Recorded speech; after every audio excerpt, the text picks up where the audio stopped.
All right, back to this notion that Ted Cruz feels that whatever happening, he's got not only Donald Trump against him, he's got the establishment media against him, I guess by extension of this network and Greater Fox. Cruz Backer Family Research Council President Tony Perkins. Tony, do you buy that?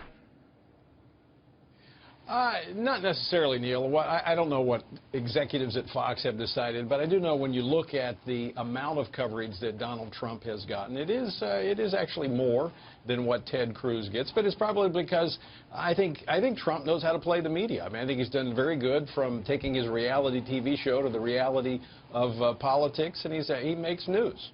Do you ever think, and I know you might have his ear, he thinks a great deal of you, both candidates do, whatever their points of view.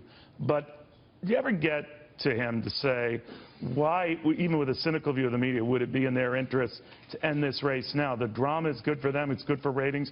A contested convention would be dramatic and very good for ratings.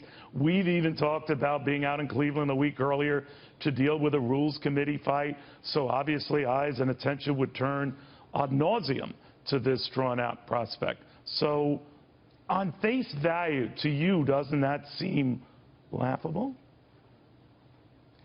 Well, I think, look, when you're in the heat of a campaign and there's so much going on, you know, sometimes you look at things, you may say things that you don't mean. And when you look at what's happened in the last week or so, where Donald Trump has turned his attacks, it actually has been more than a week or two, where he has attacked the family of Ted Cruz, that becomes very personal. And, you know, suggesting that his father was involved with the JFK assassination. Yeah, what did you think of that? That was totally out of the blue. I've had no chance or opportunity to see any connection, whether he even knew Lee Oswald. But having said that, why now and where and how does this fit in? And how do you think it shapes voting today?